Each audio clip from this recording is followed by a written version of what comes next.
अभी तक हम देख चुके हैं कि इलेक्ट्रिक फील्ड लाइंस क्या होती हैं, इलेक्ट्रिक फील्ड लाइंस किस तरीके से हमें देखने को मिलती है, क्या उनकी डायरेक्शन होती है। साथ ही साथ में हमने पढ़ा कि इलेक्ट्रिक डाइपोल क्या होता है। तो अब हम ये समझने जा रहे हैं कि इलेक्ट्रिक डाइपोल की वजह से इलेक्ट्रिक फील्ड क्या देखने को हमें मिलेगी, राइट। तो सबसे पहले हमें समझना एक पॉइंट जिसको हम कहते हैं डाइपोल फील्ड। तो जब हम सिंपल एक charge, single charge, isolated charge लेके चलते हैं और उसके अक्रॉस एक फील्ड बात करते हैं जिसके अंदर हम फोर्स एक्सपीरियंस कर सकते हैं किसी यूनिट टेस्ट चार्ज को रखकर, तो वो टेस्ट चार्ज जो फोर्स एक्सपीरियंस करेगा वही उसकी इलेक्ट्रिक फील्ड उस रीजन के अंदर की होगी। लेकिन जब एक डाइपोल है, यानी कि एक नेगेटिव चार्ज और एक पॉजिटिव चार्ज है, तो इसके अक्रॉस भी एक रीजन होगा जहां पर अगर मैं कोई यूनिट पॉजिटिव टेस्ट चार्ज रखता हूं तो वो इन दोनों चार्जेस की वजह से कुछ नेट फोर्स महसूस करेगा। यानी कि इसकी वजह से भी कुछ फोर्स महसूस करेगा और इसकी वजह से भी कुछ फोर्स महसूस करेगा, उसका एक नेट फोर्स निकल कर आएगा। और वो नेट फोर्स बेसिकली क्या होगा, इन दोनों चार्जेस की वजह से नेट इलेक्ट्रिक फील्ड होगी, राइट। तो dipole field, it is the space around the dipole in which electric effect of the dipole can be experienced. इस डाइपोल की वजह से क्या फोर्स मुझे मिल रहा है और किस एक रीजन के अंदर जो फोर्स मुझे मिल रहा है वही इसकी क्या है, इलेक्ट्रिक डाइपोल फील्ड है, राइट। अब मैं यहां पर उस फील्ड के अंदर क्या इंटेंसिटी है फील्ड की, यानी कि इलेक्ट्रिक फील्ड इंटेंसिटी किसी भी डाइपोल की वजह से कितनी है किसी पॉइंट पर, यह निकालने की कोशिश कर रहा हूं। तो यहां पर मैं क्या कर रहा हूं, फील्ड इंटेंसिटी निकाल रहा हूं एक पी पॉइंट के लिए जो कि के डाइपोल की एक्सिस पे मौजूद है।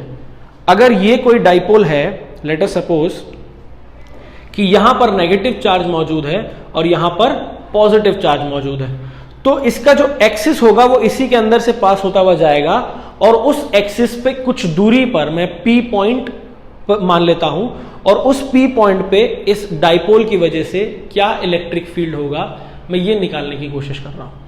तो आइए देखते हैं इसको हम किस तरीके से निकाल सकते हैं।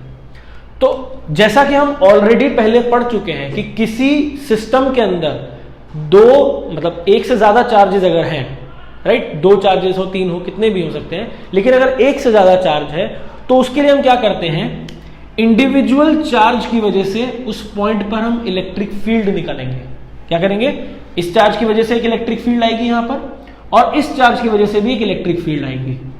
दो इलेक्ट्रिक फील्ड दो चार्जेस की वजह से यहां पर आपको देखने को मिलेगी और उसका आप नेट इलेक्ट्रिक फील्ड यानी कि वेक्टर सम निकालेंगे और वो आपको क्या देगी, नेट इलेक्ट्रिक फील्ड यहां पर देगी, राइट। तो अब समझ लेते हैं कि ये सिस्टम किस तरीके से बना हुआ है। ये दो चार्जेस हैं, एक पॉजिटिव चार्ज और एक नेगेटिव चार्ज, जो कि के 2a डिस्टेंस से सेपरेटेड है, यानी कि ये सिस्टम क्या है, डाइपोल है।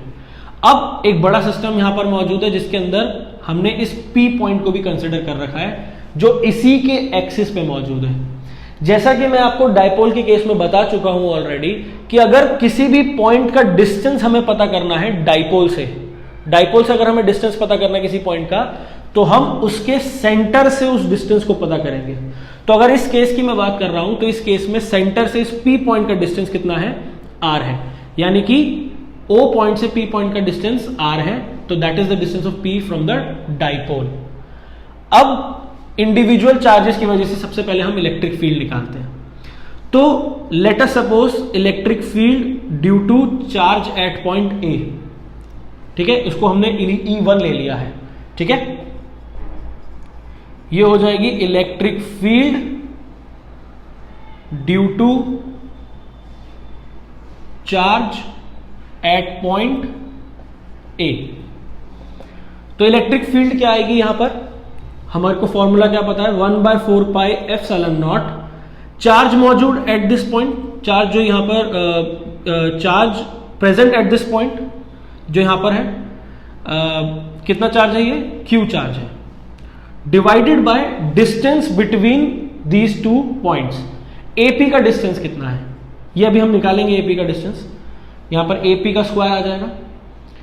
अच्छा, ये नेगेटिव चार्ज है और जिस भी पॉइंट पर हमें इलेक्ट्रिक फील्ड निकालनी होती है इन जनरल हम वहां पर क्या रखते हैं, यूनिट पॉजिटिव चार्ज, राइट। तो जब हम यूनिट पॉजिटिव चार्ज रख रहे हैं तो नेगेटिव चार्ज इसको क्या करेगा, अट्रैक्ट करेगा। तो इलेक्ट्रिक फील्ड अगर देखा जाए तो पी ए की डायरेक्शन में जा रही है, पी टू ए की डायरेक्शन। तो यहां पर मैं अलोंग पी ए लिख सकता हूं, अलोंग पी ए, राइट। ये पी ए की डायरेक्शन में जाएगी। सिमिलरली अगर मैं इलेक्ट्रिक फील्ड टू यानी कि दैट इज इलेक्ट्रिक फील्ड, चलिए इसको 2 मिनट में लिखते हैं। पहले ये समझ लेते हैं कि एपी कितना होगा। देखिए एपी को मैं ऐसा लिख सकता हूं, ओ ए प्लस ओपी। ये ओपी है और ये ओ ए है, तो एपी जो होगा वो ओपी में ओ ए ऐड कर देंगे। ओ ए की वैल्यू क्या होगी, सिंगल ए। ये पूरा डिस्टेंस 2a था, इसका हाफ करेंगे तो ये a हो जाएगा। तो OA है a, और OP क्या है, अभी हमने देखा OP का डिस्टेंस क्या है r, तो AP क्या हो जाएगा a प्लस r। तो इस इलेक्ट्रिक फील्ड को मैं क्या लिख सकता हूं, E1 is equals to 1/4 pi epsilon naught Q upon r plus a का होल स्क्वायर। ये AP का स्क्वायर था, अलोंग PA। तो ये आपकी फर्स्ट इलेक्ट्रिक फील्ड आ गई, that is electric field due to charge minus Q और चार्ज एट पॉइंट A। अब अगर मैं इलेक्ट्रिक फील्ड निकालना चाहता हूं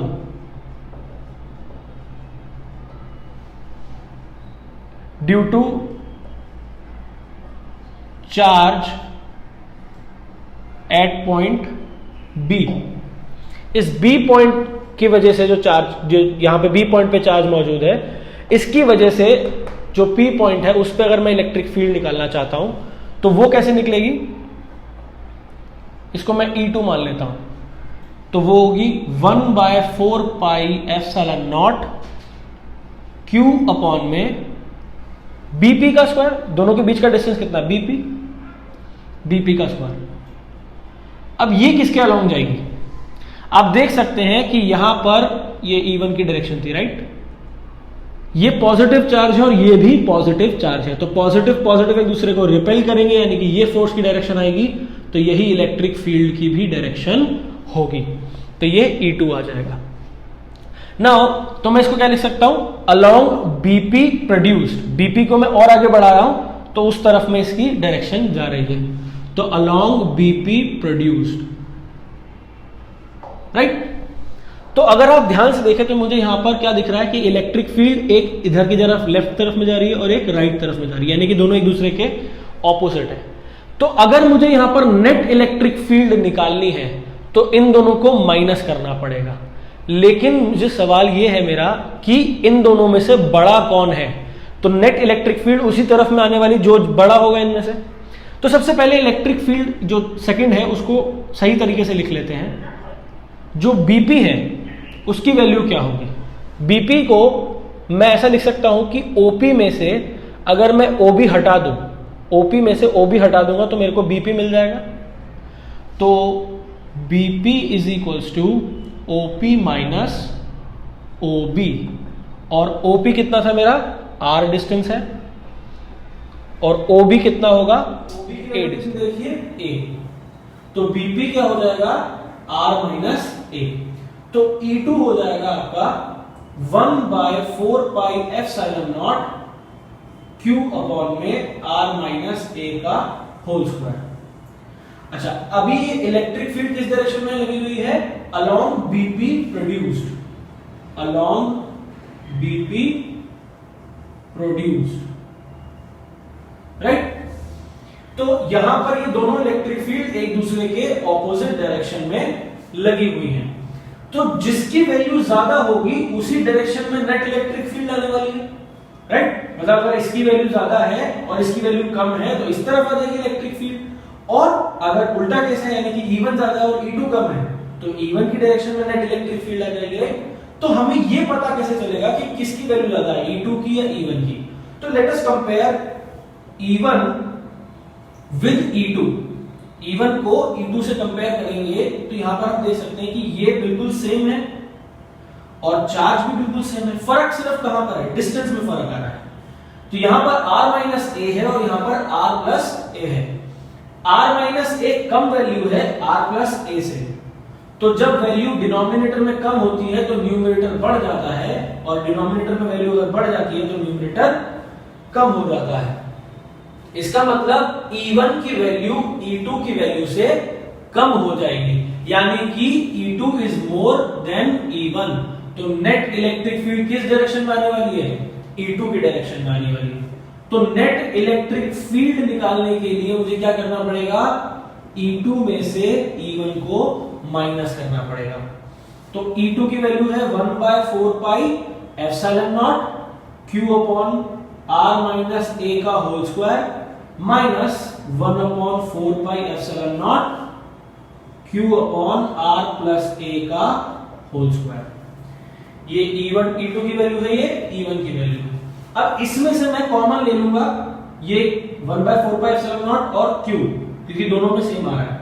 तो 1/4 पाई एप्सिलॉन नॉट, इसको मैं यहां पर Q को यहीं पे लिख देता हूं, तो ये Q अपॉन में 4 पाई एप्सिलॉन नॉट आ जाएगा। अंदर क्या बचेगा, 1 divided by R minus A का whole square minus 1 divided by R plus A का होल स्क्वायर। ये इस तरीके से आ जाएगा। अब यहां पर मुझे क्या करना पड़ेगा, इसको एलसीएम लेना पड़ेगा या मैं इसको मल्टीप्लाई कर दूंगा। तो Q अपॉन में 4 पाई एप्सिलॉन नॉट ऐसे ही रहेगा, और ये नीचे क्या हो जाएगा, मल्टीप्लाई हो जाएगा। तो ये R माइनस A का whole square R plus A का होल स्क्वायर, और ये ऊपर यहां पर मल्टीप्लाई होगा तो R प्लस A का whole square minus R minus A का होल स्क्वायर। यहां तक बात समझ में आ गई होगी आप सबको, ये किस तरीके से आया है। अब हम आगे बात करते हैं। मैं अभी इस चीज को हटा देता हूं, क्योंकि हमें ये पता चल चुका है कि अब नेट इलेक्ट्रिक फील्ड इस डायरेक्शन में आने वाली है, क्योंकि ये ज्यादा वैल्यू है। अब यहां पर सॉल्व करने का क्या तरीका है, तो सबसे पहले मैं इसके स्क्वायर को खोलूंगा, राइट। तो यहां पर नेट इलेक्ट्रिक फील्ड जो आएगी वो कैसे आएगी, Q अपॉन में 4 पाई एप्सिलॉन नॉट, ये तो वैसा ही रहेगा। अब इसको मैं खोलूंगा तो ये a प्लस b का होल स्क्वायर है, तो r square plus a square plus 2 into a into r minus r minus a का होल स्क्वायर, यानी कि a माइनस b का होल स्क्वायर लग जाएगा यहां पर। तो r square plus a square minus 2 into a into r, और नीचे अगर आप ध्यान से देखें तो ऐसा होगा कि a minus b a plus b, यानी वैसे तो ये r माइनस a और r प्लस b है, r प्लस a है, लेकिन ये आइडेंटिटी कैसे दे सकती है यहाँ पर, a माइनस b और a प्लस b वाली आइडेंटिटी, और वो क्या होती है a square minus b square. तो मैं यहाँ पे लिख सकता हूँ r square minus a square. अब होल स्क्वायर तो ऑलरेडी था यहाँ पर, तो ये होल स्क्वायर यहाँ पर भी रहेगा। तो ये Q अपॉन में 4 पाई epsilon not r square plus a square plus 2ar। अच्छा, अगर मैं इसको यहीं पर, यहां पर हम इस चीज को देख लेते हैं कि अगर मैं ये ब्रैकेट हटा देता हूं, ये मैंने ब्रैकेट हटा दिया यहां पर, r स्क्वायर, और इस जगह पे भी अगर मैं ब्रैकेट हटाता हूं तो माइनस अंदर मल्टीप्लाई होगा, और जब माइनस अंदर मल्टीप्लाई होगा तो जो प्लस है वो माइनस में बन जाएगा, और जो माइनस में है वो प्लस में हो जाएगा। तो ये माइनस हटाया, ये माइनस हो जाएगा, ये यहाँ पे प्लस हो जाएगा। तो अगर मैं इसको यहाँ पर देखता हूँ तो ये r से r कैंसिल आउट हो रहा है, a से a कैंसिल आउट हो रहा है, क्योंकि ये प्लस के हैं और ये माइनस के हैं दोनों, और ये क्या हो रहा है, ऐड हो रहा है। तो मैं यहाँ पर क्या लिख सकता हूँ, 4ar divided by r square minus a square. तो ये आ जाएगा यहाँ पर। अब अभी भी मुझे यहाँ पर इसकी एक्चुअल वैल्यू नहीं मिल पाई है, मैं कंक्लूड वे में नहीं बोल सकता कि यही नेट इलेक्ट्रिक फील्ड है। हालांकि ये फॉर्मूला भी गलत नहीं है, लेकिन ये कंक्लूजन के पॉइंट ऑफ व्यू से बिल्कुल सही नहीं है। क्यों? क्योंकि यहाँ पर अभी भी कई सारी ऐसी चीजें हैं जो हम नेग्लेक्ट कर सकते हैं, क्योंकि वो बहुत छोटी है। जैसे फॉर एग्जाम्पल, मैं आपको मॉलिक्यूलर लेवल पे ये बात बता चुका हूँ कि जब भी हम डायपोल मोमेंट की बात करते हैं तो हम मॉलिक्यूलर लेवल पे बात करते हैं। अब हम मॉलिक्यूल लेवल पे जब बात कर रहे हैं तो उनके बीच का डिस्टेंस, यानी कि 2 डिस्टेंस जो है, ये डायपोल है मॉलिक्यूल्स के बीच का, राइट, ये मॉलिक्यूल है पूरा मान लेते हैं। तो ये डायपोल क्या डिस्टेंस है, दो पॉजिटिव और नेगेटिव चार्ज के बीच का डिस्टेंस है, और ये बहुत छोटा होता है। तो जब 2a डिस्टेंस बहुत छोटा है तो a डिस्टेंस और भी छोटा होगा, और जब a डिस्टेंस छोटा होगा तो a स्क्वायर तो और ज्यादा छोटा हो जाएगा। यानी कि मैं इस जगह पर a स्क्वायर को नेग्लेक्ट कर सकता हूं। देखिए मैं a स्क्वायर को नीचे नेग्लेक्ट कर रहा हूं, लेकिन यहां जो मल्टीप्लाइड a है इसको नेग्लेक्ट नहीं कर रहा हूं। इसको समझाने के लिए मैं एक छोटा सा एग्जांपल ले लेता हूं। फॉर एग्जांपल r जो है वो 100 मीटर है, एग्जांपल है, ये ऐसा जरूरी नहीं है कि हो, और a जो है वो 0.1 मीटर है। ये बहुत छोटी होगी इससे वैल्यू एक्चुअल में, लेकिन हमने मान लिया, राइट। तो अब जब मैं r स्क्वायर निकाल रहा हूं तो वो 10,000 हो जाएगा, और जब मैं a स्क्वायर निकाल रहा हूं तो वो 0.01 हो जाएगा। तो जब r square minus a square निकालेंगे तो वो 10,000 में से 0.01 माइनस करने की बात चल रही है। यानी कि यहां पर इसमें कोई फर्क नहीं पड़ने वाला r स्क्वायर की वैल्यू को, ये बहुत कम वैल्यू होती है 0.01, तो ज्यादा कोई फर्क नहीं पड़ेगा। यानी कि मैं सिंपल इसमें से इस वैल्यू को अगर नेग्लेक्ट भी कर दूं तो वो अप्रोक्सीमेटली 10,000 के बराबर ही रह सकता है, राइट। तो इसमें कोई फर्क नहीं पड़ता। लेकिन अगर मैं r इंटू a की बात कर रहा हूं तो वो 100 इंटू 0.1 की बात चल रही है, विच इज 10, और 10 जो है वो नेग्लिजिबल वैल्यू नहीं होती है, राइट। तो ये नेग्लिजिबल वैल्यू नहीं है, यानी कि मल्टीप्लिकेशन के केस में मैं इसको नेग्लेक्ट नहीं कर सकता। सब्सट्रैक्शन या एडिशन होता है तो मैं नेग्लेक्ट कर सकता हूं, राइट। तो इसीलिए मैंने यहां पर a स्क्वायर को नेग्लेक्ट कर दिया, और अच्छा ये r square minus a square का होल स्क्वायर है, राइट। तो a स्क्वायर को अगर मैंने नेग्लेक्ट कर दिया है तो यहां पर क्या हो जाएगा, ये q अपॉन में 4 पाई एप्सिलॉन नॉट। इसको भी मैं थोड़ा सा चेंज कर देता हूं, यहां पर इसको 1 ले लेते हैं, ये q इंटू 2a और 2r। देखिए 2a इंटू 2r को जब हम मल्टीप्लाई करेंगे तो ये आपको 4ar ही देगा वापस, लेकिन इसी 4ar को मैंने यहाँ पर थोड़ा सा चेंज करके लिखा है, और नीचे मैंने a स्क्वायर को नेग्लेक्ट कर दिया तो क्या बचेगा, r स्क्वायर का होल स्क्वायर। r स्क्वायर का होल स्क्वायर हो रहा है, यानी कि r टू द पावर 4 है, तो ये r और ये एक 4 की पावर कैंसिल आउट हो जाएगी। तो जो नेट इलेक्ट्रिक फील्ड आपको यहाँ पर देखने को मिल रही है वो होगी 1/4 पाई एप्सिलॉन नॉट। ये 2 यहाँ पर बच गया तो ये 2 आ जाएगा। Q2A को मैं डायपोल मोमेंट लिख सकता हूं। हमें बात पता है कि डायपोल मोमेंट का फॉर्मूला जो होता है वो Q इंटू 2 इंटू A होता है। तो Q2A को मैंने क्या लिख दिया, डायपोल मोमेंट लिख दिया, ये 2 ऑलरेडी यहां पर आ गया, नीचे क्या बचेगा RQ। तो ये आपका फॉर्मूला आ जाता है net electric field due to a dipole at a axial position. ये एक्सियल पोजीशन पे बात चल रही थी, राइट। और इसकी डायरेक्शन क्या आएगी, along BP produced, क्योंकि